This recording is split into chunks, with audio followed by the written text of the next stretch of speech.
The penultimate episode of Series 6 of Make Movement Matter, episode 70, which still amazes me to say, I wanted to bring back one of the most special and meaningful conversations I've ever had on this podcast.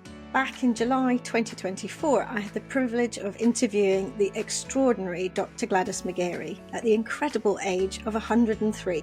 What I didn't know at the time was that it would be one of the last interviews she ever gave.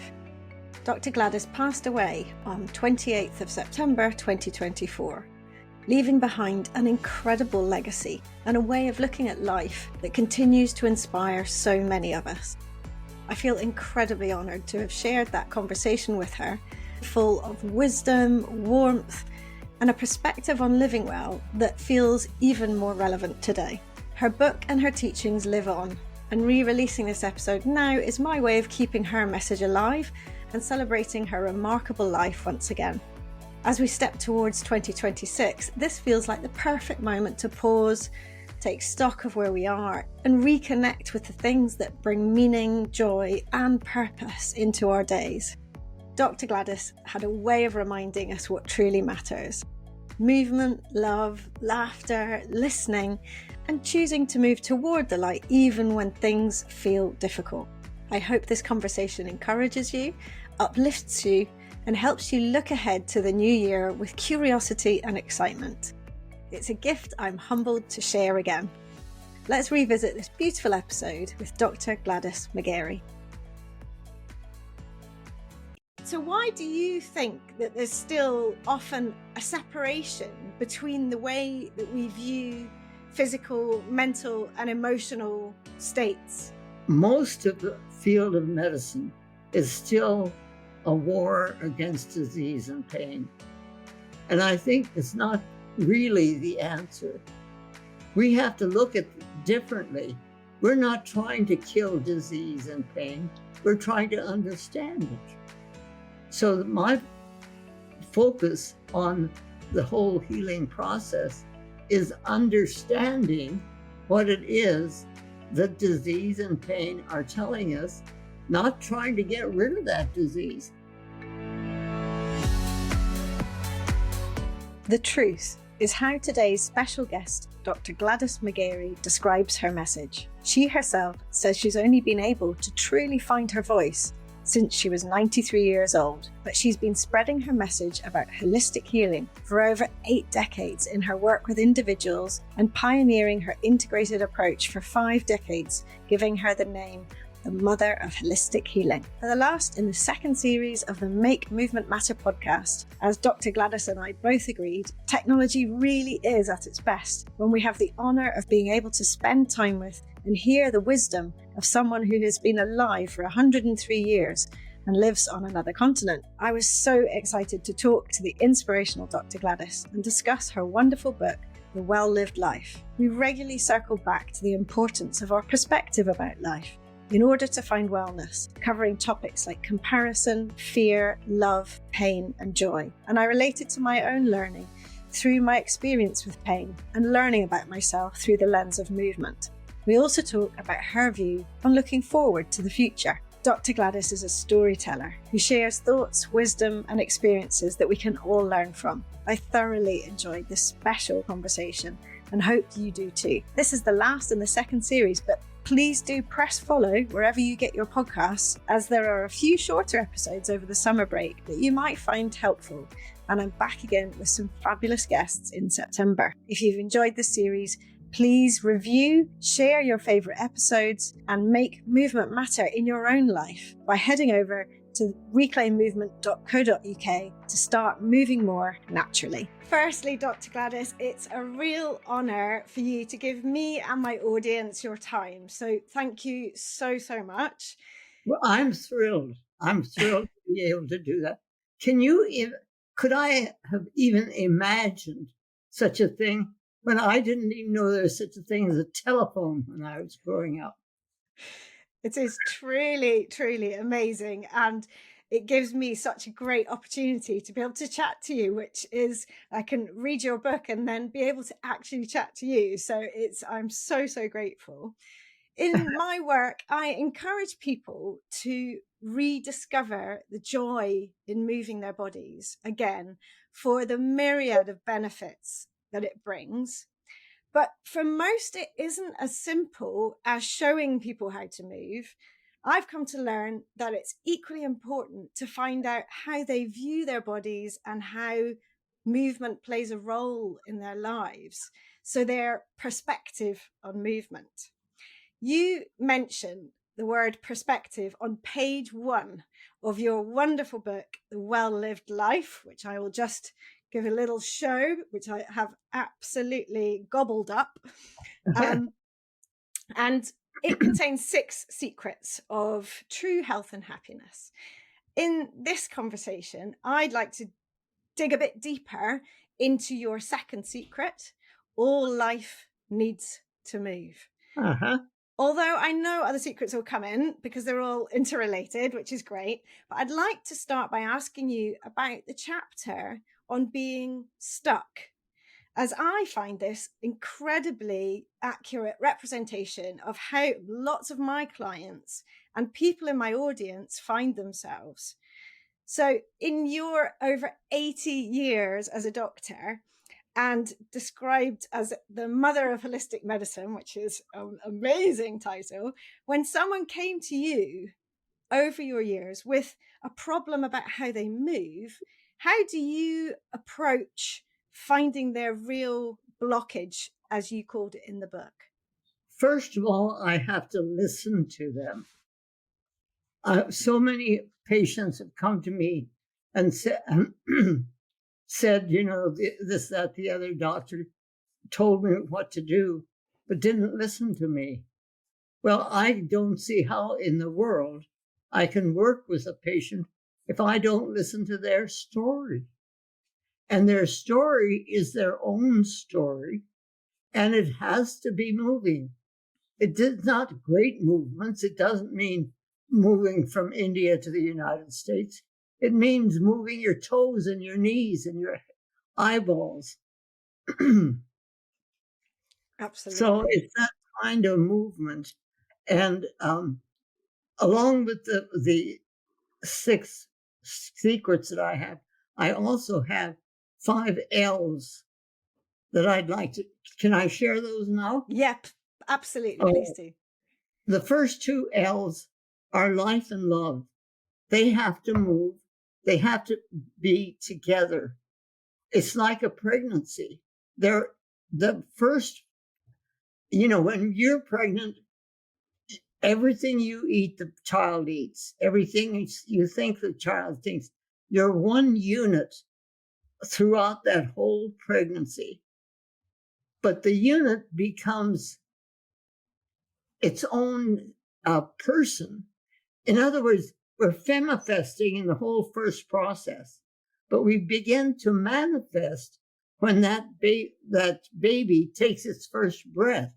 It moves from the dual product or process into the active part of its life. So it's that there's a split that comes there. But then after that, the third L is laughter.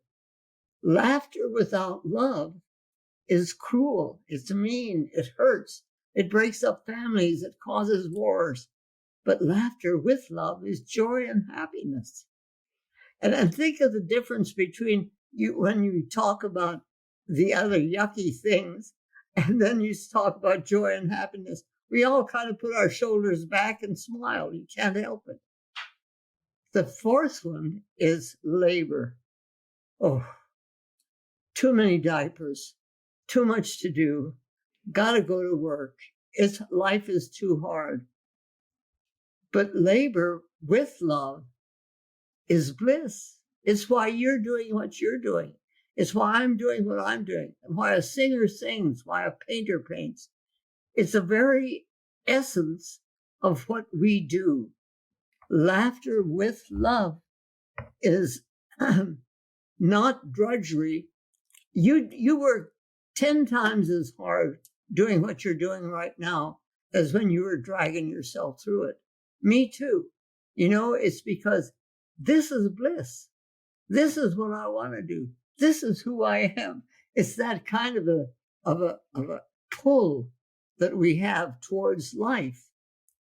And so drudgery shifts into bliss.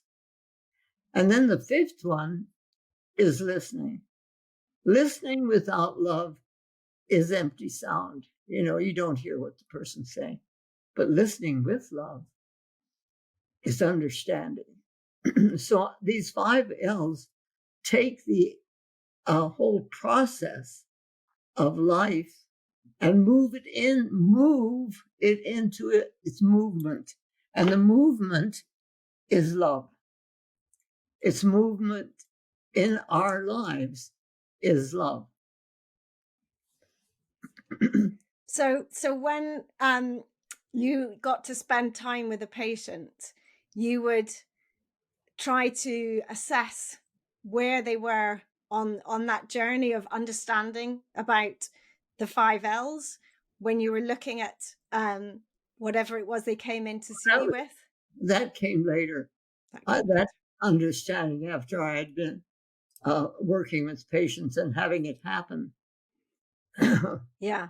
And listening is, as you say, is so key. I find over my years of working with people, which is only 5 in what I currently do in my movement coaching, that I would say half of my job is to listen and to understand the whole picture about what is happening with the person that's presented when they come in the door. It's about what's happening, as you say, physically, what they've been discussing as their pathology, the thing that's the issue. And yet usually over time, and I am lucky to have the time with them, yes, I can get to the point where I understand about themselves, and perhaps what's causing that blockage in the way they see how they move. Right. And watching their movements. I had a perfect example of this. I had this good patient, a lovely lady, but she had shoulder pain. And for about 5 years, she kept coming in with this shoulder pain. And we tried one thing, and we tried another thing, and we tried something, and we talked about it, and we did all this. And then this one day, we had gone through the same session that we'd been doing before, and she got up to leave, and she turned around and picked up her purse, which was a huge, heavy purse that she put over her shoulder, and we both sat down and started laughing, because all the time we'd been talking about one thing or another, but I hadn't watched her put her purse on her shoulder and start her pain up. But it's that kind of being aware of what it is that is causing it. And sometimes you can see it, sometimes you can't. Yeah. Sometimes you have to ask your body about it, and sometimes it's a dream that will tell you. I mean, there are all kinds of ways in which, in my experience, the body really gets to us about what's going on and lets us know what it is that we need to do about it. But I think sometimes the body can be talking to us, and yet we ignore it because we don't want to hear what it has to say. And in my experience, before I was in pain, I actually was having several little moments where I was being told, my body was telling me things are not right. And yet I would ignore that because they were an annoyance. They were getting in my way of my goal, which at the time was to run a half marathon.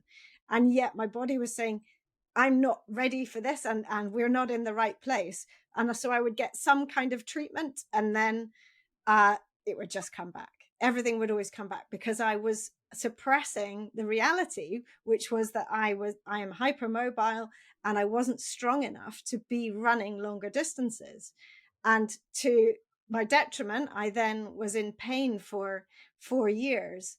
But during that process, I looked back and realized I should have listened to my body, because it was telling me something was going to go wrong. And another wonderful thing, part right on this line, when I tell a patient to go home and rest, that's a time that something, I'm not telling them to go home and do nothing. I'm telling them to go home and rest. But resting quite often means moving the parts of your body you don't usually think about. You know, it may be moving your eyeballs. It may be moving to try to wiggle your ears or something like that. But some kind of our body. My parents were both osteopathic physicians and all that kind of thing. But we at the table learned how to wiggle our ears when we were kids, you know. And my sister couldn't wiggle her ears. She just couldn't wiggle her ears. I could wiggle mine. Yeah, I love that thing. That's also the comparison in a family as well, whether you can roll your tongue or not, which is a genetic thing, and yet some children in the same family can do it and some can't, and we all sit there. Those are the best games, aren't they? The best fun. So you've had a really holistic view of health for over 50 years. To my mind, you're decades ahead of your time. But so why do you think that there's still often a separation between the way that we view physical, mental, and emotional states? Well, I think that most of the field of medicine is still a war against disease and pain. And I think that doesn't get you, well, it gets you someplace, but it's not really the answer. We have to look at it differently. We're not trying to kill disease and pain. We're trying to understand it. So my focus on the whole healing process is understanding what it is that disease and pain are telling us, not trying to get rid of that disease. I mean, what it is, the shoulder bit that I talked about, I could have gone on for the rest of her life and mine, not looking at her, how she carried her purse. So it's some really awareness of our bodies and how the message is to us. My oldest son is a retired orthopedic surgeon. And when he finished his training in orthopedics, he came through Phoenix, and he's on his way down to Del Rio, Texas to start his practice. And he says, "Mom, I'm real scared." He says, "I'm going to go into the world. I'm going to have people's lives in my hands. I don't know if I can handle that." And I said to him, "Well, Carl, if you think you're the one that does the healing, you have a right to be scared.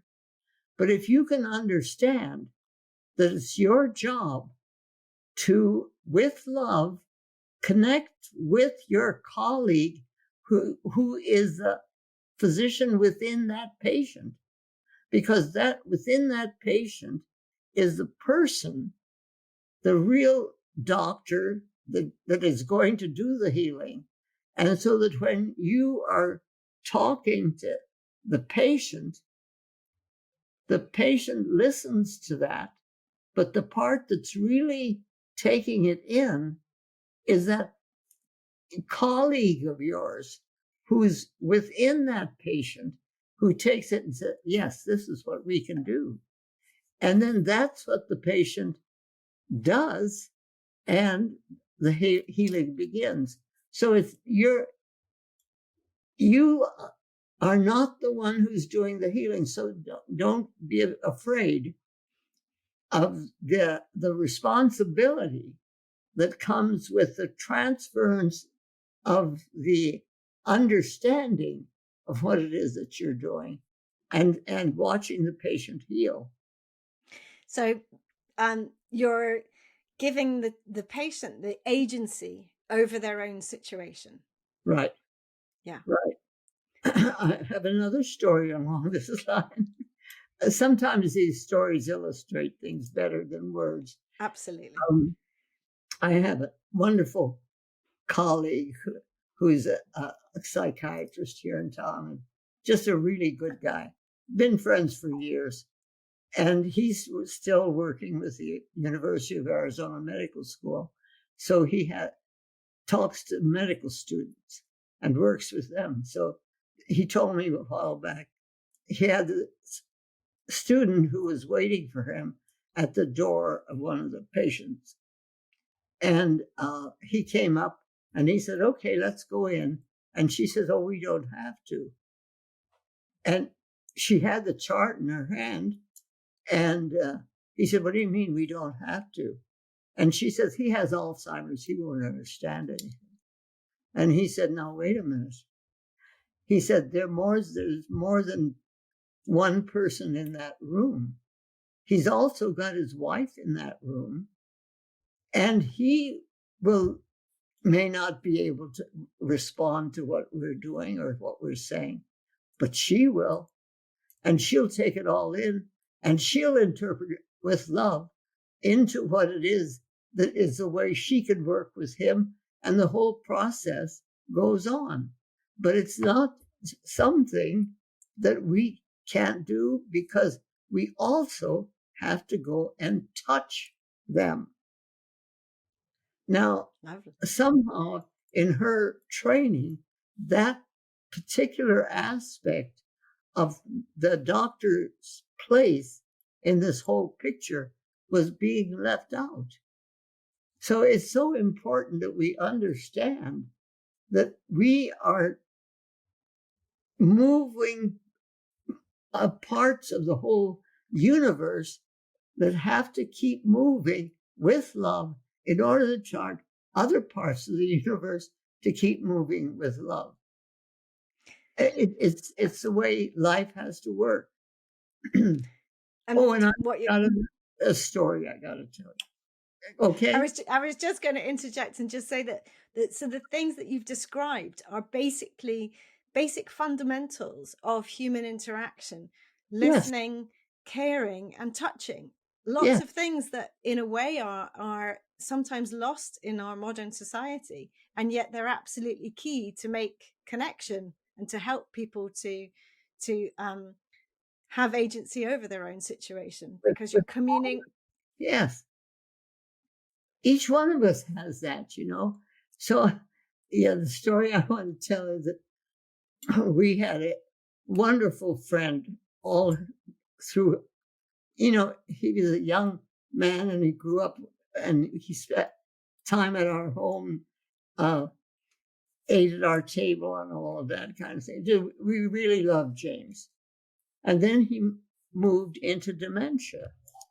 And so we found a nice place for him to be, and we were sure he was taken care of.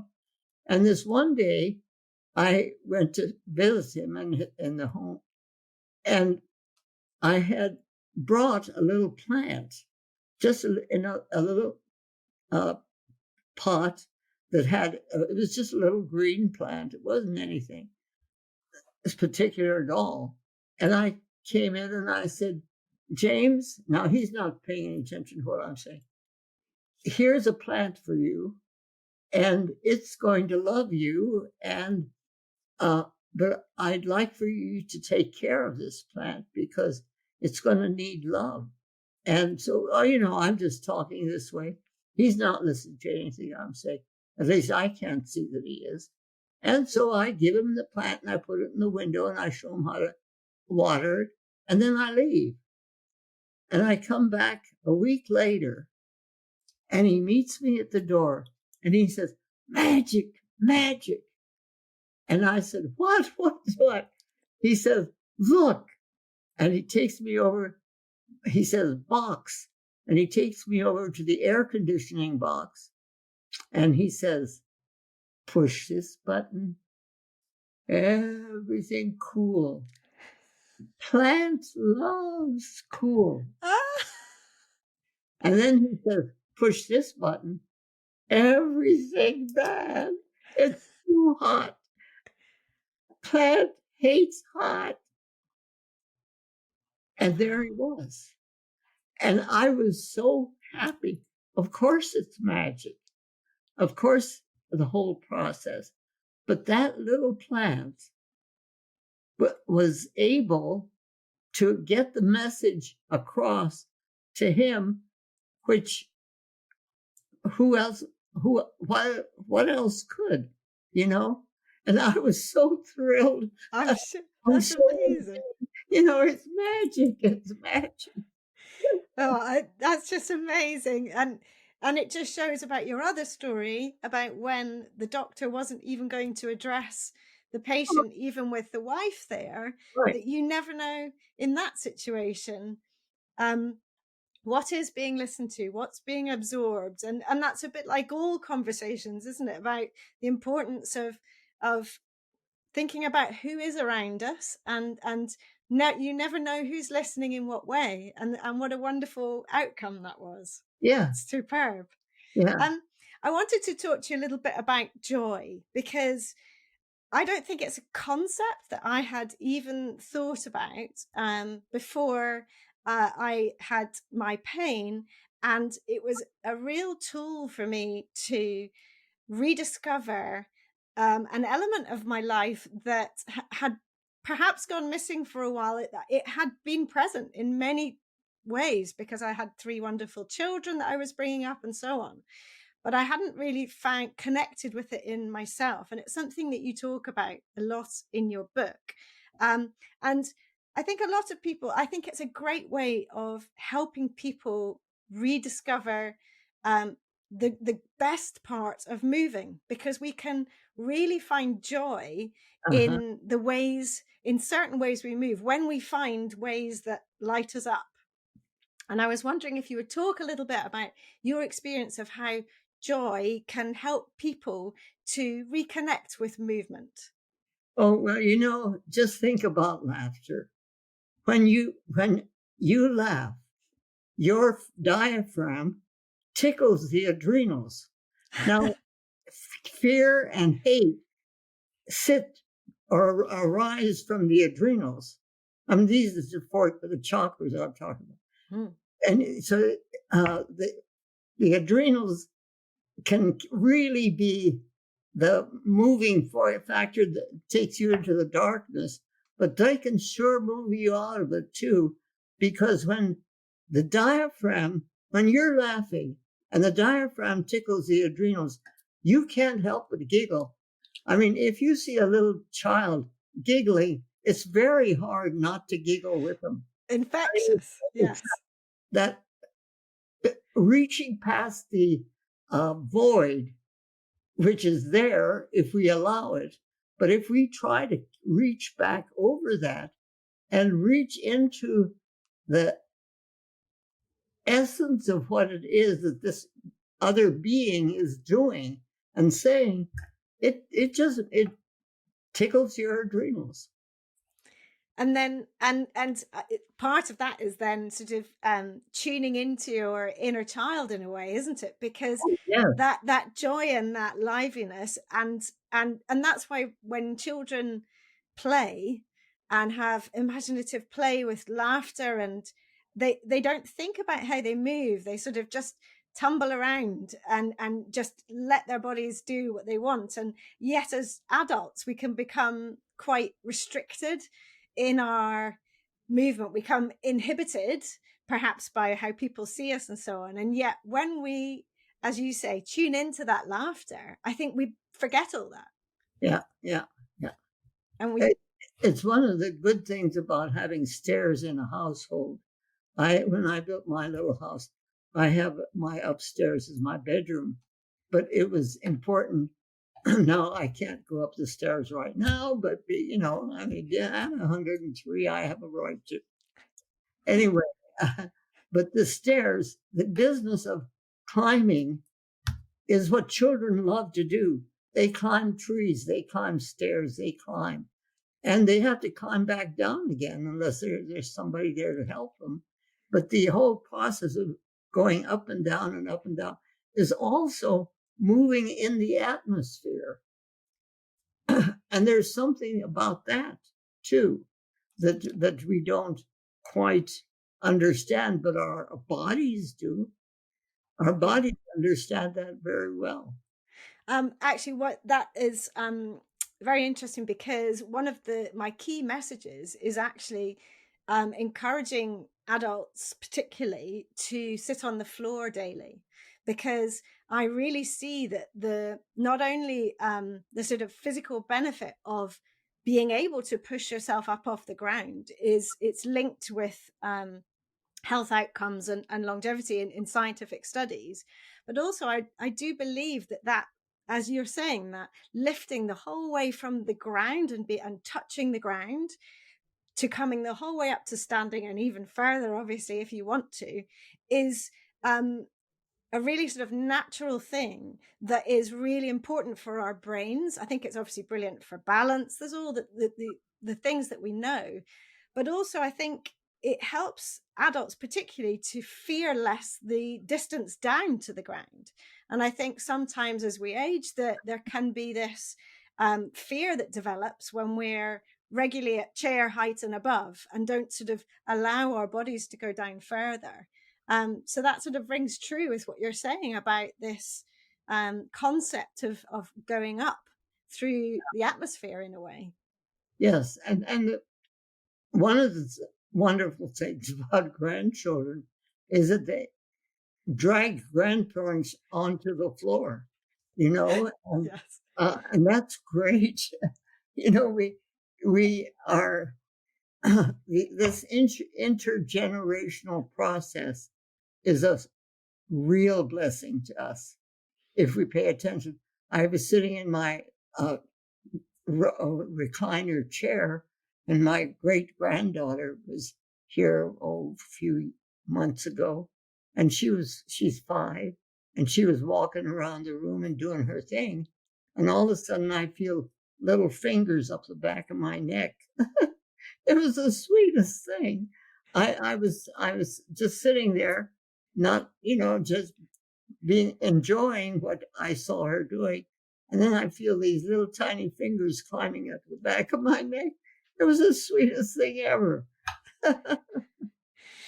You have 5 generations alive in your family at the moment. You have great grandchildren as well, which is really quite something, and so lovely for them as well. I'm sure. And you all through your book as well, you're always talking about humor, and you talked about giggling before, tickling the diaphragm, and when people become a little bit stuck and blocked in their lives, it's a really useful tool, isn't it, to be able to focus in on the funnier side of life, to be able to shift that perspective that you talk about. Yeah.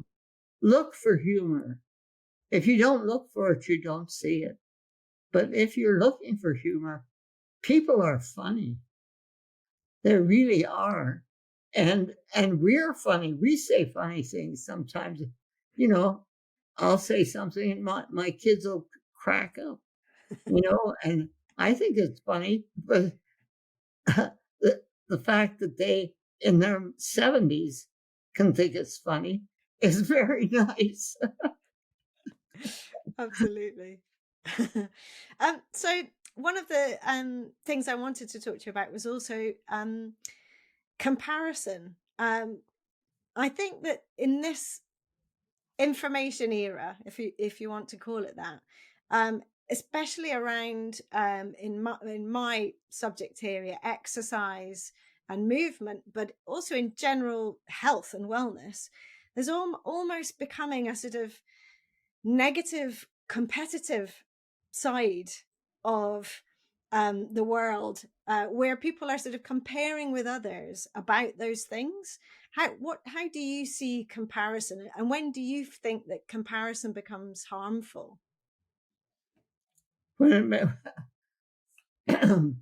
I think they become harmful when the comparison is used as judgment. Because we have no, my mother had a saying, there's so much good in the worst of us and so much bad in the best of us. It hardly behooves any of us to talk about the rest of us. So That's I great. come in complaining about my brother, and she would say, there's so much good in the worst.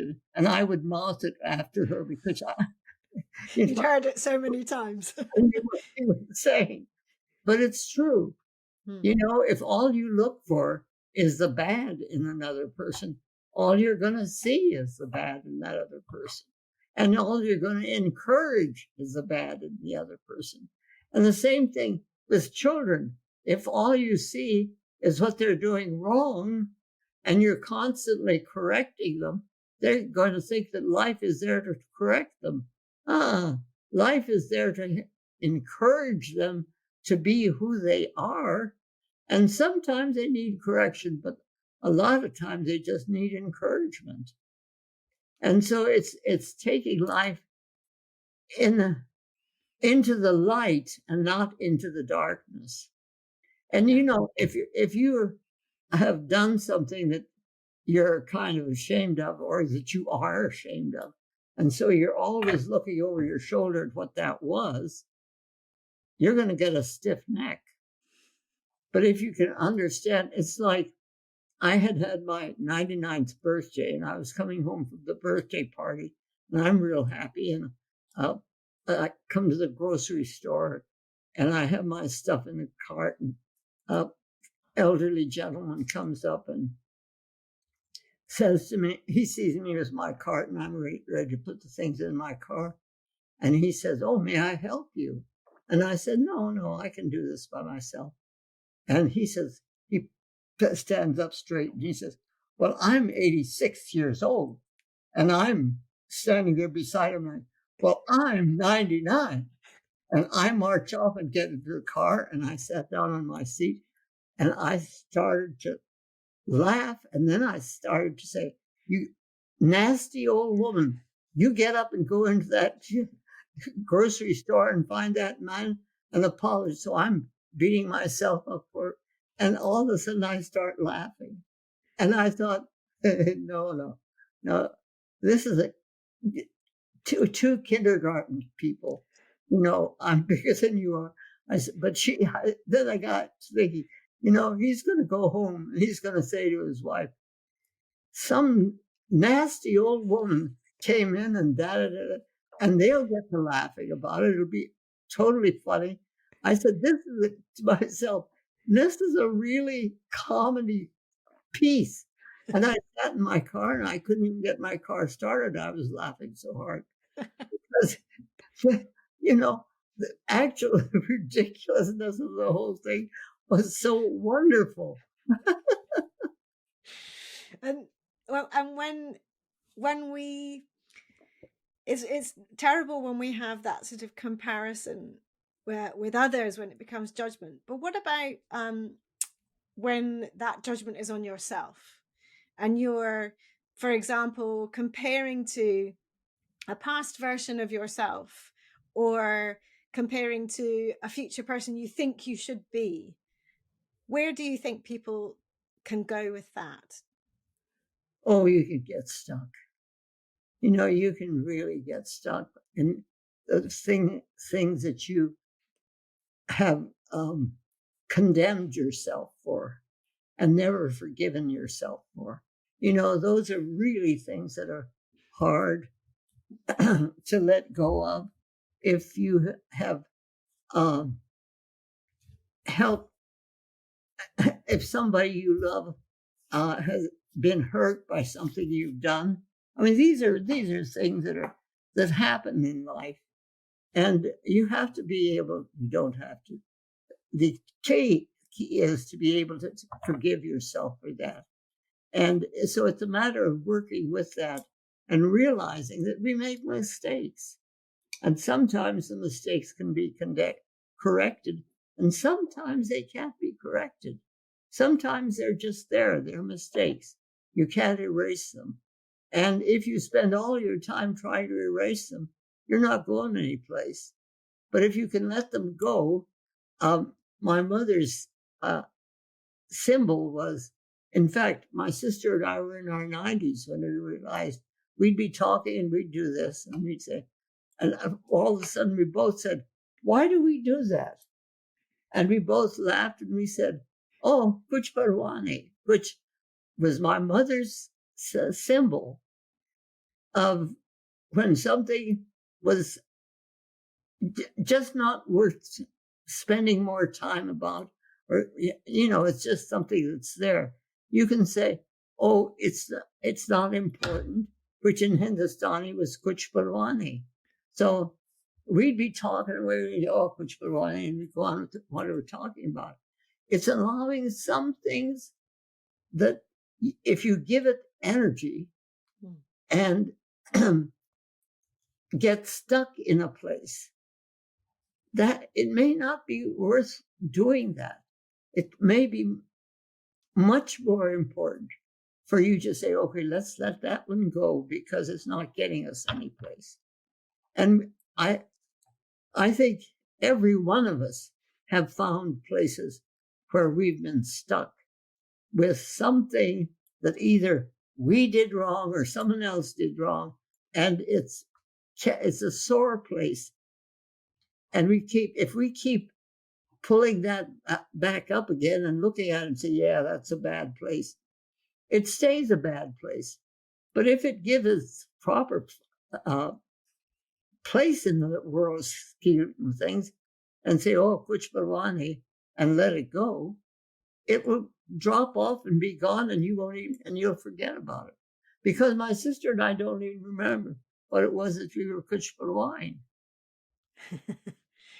Yeah. And that's the best bit of evidence that it didn't matter because you've moved past. Yeah. And what about when it's fear? So a lot of my clients come to me and their bodies are not in as bad shape as they think. They are moving better than they think. They're seeing their movement more negatively, and it usually comes from a place of fear because of an event or something that has limited them and made them fearful of being able to move more and move forward. Well, those things happen. They happen with children. If a parent is afraid of climbing trees, they may be yelling at their kids, don't climb trees, you're going to fall and hurt yourself. The child may have been afraid of trees because if we've yelled at our kids and said, don't climb trees, they're not going to climb trees. And then they're going to miss the fun of being able to climb trees. It's that we as parents have the responsibility of helping our children find what's scary in life and what isn't. And so let's reclaim the independence that we can have and that we can teach our children if we allow ourselves to really feel the way it feels to be able to do some of these things. Yeah, because it's also so liberating when we do, because we might then connect with that feeling of joy. We might find that inner child. We might find that playfulness that then opens up our awareness to the potential of what we actually can do and that we've perhaps been holding ourselves back from. Yeah. And listen to what we say to our kids, or listen to what we hear other people say to their children. Take notice of how we treat children. I have a lovely little story. My great, I guess he's great, grandchild is 5, Ian. And he and 2 other little people were standing around a dish in their Sunday school class. and they had put their nickels and dimes in it. And because they were going to send this money to somebody who didn't have the money to dig a well. Okay. I mean, this is what they're doing. And so they put the money in, and the little girl says, they're 5. I mean, this is a story my grandson told me. So they're 5. And the little girl says, should we pray? And the little boy standing next to her says, I don't know. And Ian, who is 5, he stands up and he says, of course we pray. He says, God's all around us. Let us pray. So, it's that kind of ability to stand up for, of course we pray. Because he heard his family say things like that, or somebody else, I don't know. But here he is. The teacher heard it. And he's become a teacher too. That's incredible. Yeah. So one of the chapters in your book is about choice. And you say that there's always something we can do. We can choose to respond. We can choose.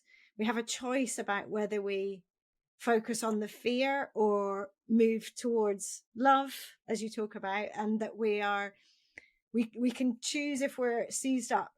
When someone hears that, but they don't really understand how they can make that choice, or they feel that that's something that's just not open to them, how would you help someone to be able to make that choice? Well, sometimes just talking to them about it helps them. Sometimes they get it. Sometimes I've had to say to them, well, maybe you should dream about it.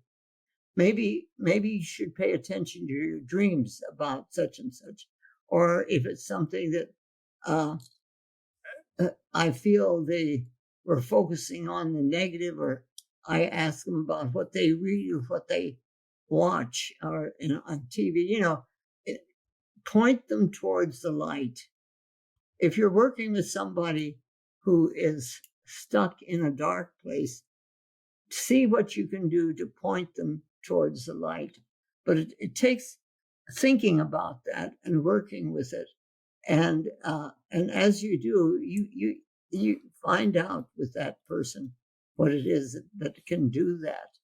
But it's a matter of where, if we're trying to help somebody, where it is that we're trying to point them, whether we're pointing them towards the light or towards the darkness. And I know a lot of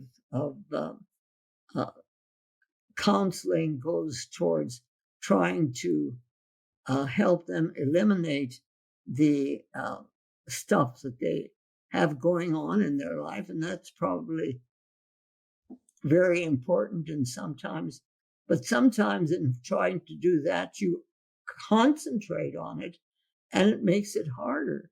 Whereas if you mention it and then go on into what it is that is a lighter, more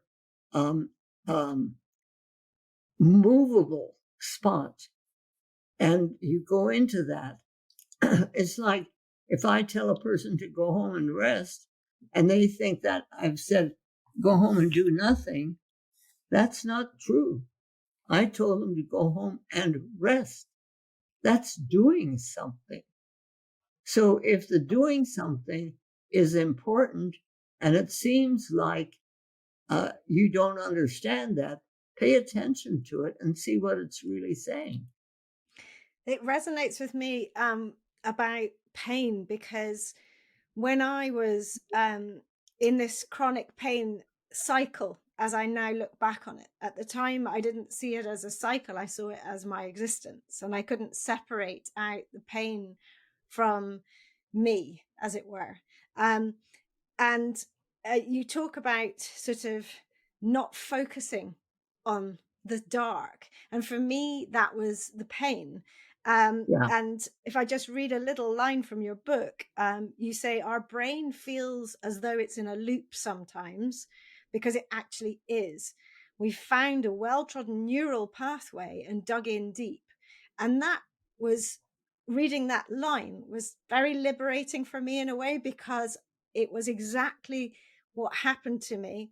And I can see that retrospectively. And for me, the point, probably the halfway point between really not getting any better, and really getting very low and miserable, was the point that I realized I had to give up those emotions. I had to start looking towards accepting what was happening to me in order to allow me to move on. I started to have an upward trajectory, and I started to realize that I had to be looking forward and accept the position that I was in. And that feeling of the future, it being a permanent thing. You'll laugh when you hear this, because I've told you before, I've just turned 50, but I felt I was 40 at the time, and I felt like I was 80. Now, I don't know what it feels like to be 80, and you're 103, but I felt like I was in a body that I hadn't expected at the time, because I was in so much pain and was so immobile so suddenly. And yet that shift, as you talked about before, where I made the choice, in a way, a subconscious choice, I think, to move forward. And I talked about the brain, that quote that I just mentioned, sorry, about the brain feeling like it gets into a loop sometimes because it's in a well-trodden neural pathway. Shows us that sometimes it's a physical thing that is happening, and but that we can choose to move out of it sometimes. Right. Yes, I agree. And I think probably most of us have had times when we've been stuck in a place that we didn't think we could get out of. But if we could look at the parts that we could let go of it, and maybe we don't have to let go of the whole thing all at once, maybe we do. But whatever it is, there's a letting go of the part that hurts and looking for what doesn't. Yeah, absolutely. And I think, yes, you also mention in your book, when even when someone is in a really terrible situation with where they may have lost a lot of movement or suffered injury, focusing on the things that they can do, the parts they can move, even if it is a wiggle of a finger, Yeah, focusing on that. You talked before, I listened to your wonderful podcast with Dr. Chatterjee, who I am a big fan of as well. And on that, you talked about the fact that you have issues with your eyesight, you have issues with your hearing, and yet you still are out there. I've seen riding your trike in your garden yeah, and walking around, because you choose to keep moving, regardless of the negatives perhaps that you could see in your life. yeah. And I became aware of the fact that though my eyesight has diminished, my insight has gotten better. That I can understand things that I didn't understand before. That's helped. Yeah. And when I had a real big thing, like my husband asked for a divorce, and I had a breakdown that was really terrible. I was in my car driving home to an empty house. I was screaming and yelling, and I was so broken and so nasty and so awful and all this in the car by myself. It was a long drive back down the I-10 to my home. And all of a sudden I pulled over to the side of the road and I opened the door and looked in and looked out. And I thought, Oh my. Ooh, that inside of that car was horrible. The stuff that I had been yelling at was like it was stuck in there, and it was just awful, terrible. It was, and I thought, oh, am I going to live the rest of my life like that? And I thought, no, but what? Yeah, and then the words came into my mind. This is the day the Lord has made. Let us rejoice and be glad in it. And there's my name. And I thought, whoa, this is really something. And so I said, no, not, I'm not taking you stuff back. You will air the car out and do this. And I went back to my home, and I talked to my dog and explained what we were doing. And the next morning I went into town and changed my license plate to Be Glad, because I realized that my name was there, and I could see it, And now every time I got into my car, I had to look at that. Be glad. Okay. And I get in the car. And then I realized that everybody behind me who was in the line would see that, be glad. So it was not only me being glad, but spreading it around. So it was a ripple effect. Yes. So for 60 years after that, I had that license plate. I love that. Every time I hear the phrase "be glad," I'm going to think of you, and I'm going to, and it's short for Be Gladys. Think like Gladys. Oh, I love that. You want to laugh? I have a real good friend. She has a pigeon that lives in her tree, and this pigeon she's named Gladys. Why? Well, that pigeon comes to her window in the morning and pecks on the window, and then they have a conversation. Oh, funny. That's very unusual. Isn't that fun? Yeah. I love the way people take things that make joy and happiness out of something that's nothing, but it's really fun. It is. And what a compliment as well. That's so lovely. The final subject I'd like to talk to you about is your phrase aging into health. Obviously, you are at the incredible age of 103. And there's a lot of focus at the moment on longevity and, in theory, extending life. And yet, I love the Abe Lincoln saying, it's not about the years in your life, it's about the life in your years. And I really think that's the secret to one of the secrets to aging well, is about how you live those years, and then that's what brings your health span. Right. And I've heard you talk about the fact that you've got a 10-year plan. So do you always set goals for yourself? Oh yeah, I'm calling it aging into health, not longevity. Longevity, it just, so what? But aging into health, now that's looking forward to something. And so I have a 10-year plan. Why not? Yeah. I could make it 12 if I wanted to, but let's stick with 10 for a while. Yeah. And I'm looking forward to Village for Living Medicine, where the people who live in this village are people who want to live. Yeah. And they want to live their lives to the fullest. So it's that kind of a reach towards the light and not towards the darkness.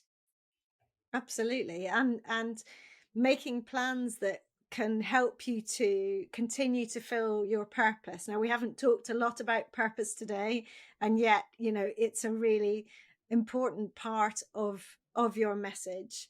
And finding that for me was through the work that I do now. I found some purpose in being a mother, absolutely, but there was something else that I needed to do. And so I'm lucky that I can now look back at my pain years as a gift. They didn't feel like a gift at the time by any means, but I now realize they were, because they have brought me to do what I do, which I love. And I believe in the message of spreading the message of how important movement is, and to find joy in movement again, Right. is my purpose. And so, what you talk about purpose, do you feel that you've always been in touch with your purpose all your life?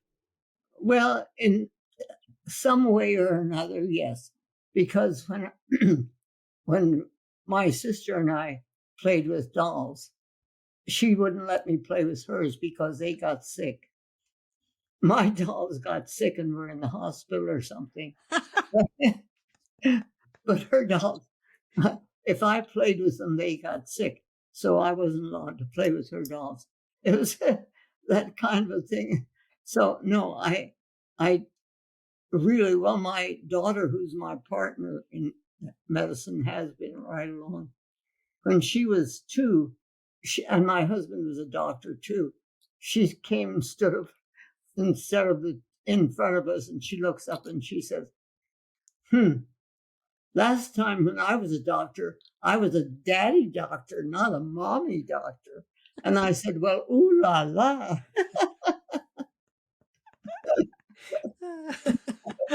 Oh, that's brilliant. Sometimes we come into a certain place knowing this lifetime, this is the work we've got to do. And sometimes we don't find it, or we don't. In my case, I had to find my own voice when I was 93. I didn't really trust my own voice. I knew what I had to do. I knew what I was doing and all of that. But I was constantly questioning until I was 93. So what happened at 93 that shifted that then? I had a dream. And I was really, for years, I've paid attention to my dreams. In this dream, actually, I woke up laughing and singing and realized that the dream was, I was 9 years old in India, coming out of the tent because we were in the jungle and it was a Sabbath morning. But in our family, on the Sabbath morning, we weren't allowed to sing anything but hymns and bhajans. And I thought that was stupid. And I was 9 years old and I knew what I wanted to do. And so I looked out of the tent. My brother wasn't there because he would have tattled on me and I'd been in trouble. But he wasn't there. So I ran as fast as I could up the tree, right up to the top of the mango tree. And I'm sitting there and I'm singing. I'm singing any old caterpillar song or whatever I wanted to sing. But every so often, I'd look over my shoulder and Jesus was in the tree with me. And I look over and I say, oh, Jesus loves the little children, right? And Jesus is laughing. And he says, yes. So then I go back to my singing and then I think, did he really say yes? And I go back and I look and I say, I'm still a little children, right? And he said, yes. And so I go back to my singing and I was laughing and I woke up. So it was a time that I was saying to myself, well, if Jesus thinks you're okay, you can accept that and go on and trust your own voice. And so from that point on, I really didn't have to question everything that I was writing and saying and talking about. I accepted the fact that really I could accept my own voice. But it took me a long time. I'm a slow learner. 93, that's amazing. But now you're singing it from the rooftops. You're singing your message out loud. Oh, yeah. And you're singing across oceans. We're literally an ocean apart. Your message is round the world, which is truly fantastic. And you have a wonderful book as something that I know that I will be rereading several times. Obviously, with those types of books, you read it at one stage and you take one message or two messages, and then you read it another time in your life and you take another message. So it's like something that you can rely on to keep coming back to get the wisdom and so on, which is a wonderful gift to the world. Well, it actually works for me. It really is incredible. I have huge respect for your work that you've done. You've achieved so much in your life, but also for bringing that voice to us, for sharing your wisdom, because you're benefiting so many people. And that's really important work. And it's something that I need to listen to myself. I think lots of people will take very different things from this conversation. But hopefully, I am sure it will have touched everyone in different ways. So all I can say is a massive thank you for giving me your time. And I've really, really enjoyed this conversation. Thank you for helping me spread what I think is the truth. It is, absolutely. Yeah. Thank you. I hope you've enjoyed listening. And if you have, you can help by doing 3 things. First, press the follow button to tell podcast platforms you want to listen again. Second, please give the show a 5-star rating and leave a review about why you liked it. And third, I'd love you to share it with friends and family or on your socials, for which I'm truly thankful.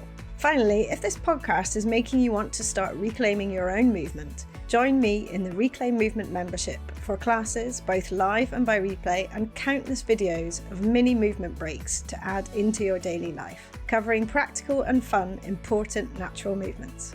Visit reclaimmovement.co.uk/membership to get started with your 7-day free trial. See you for the next episode, and thank you so much for listening.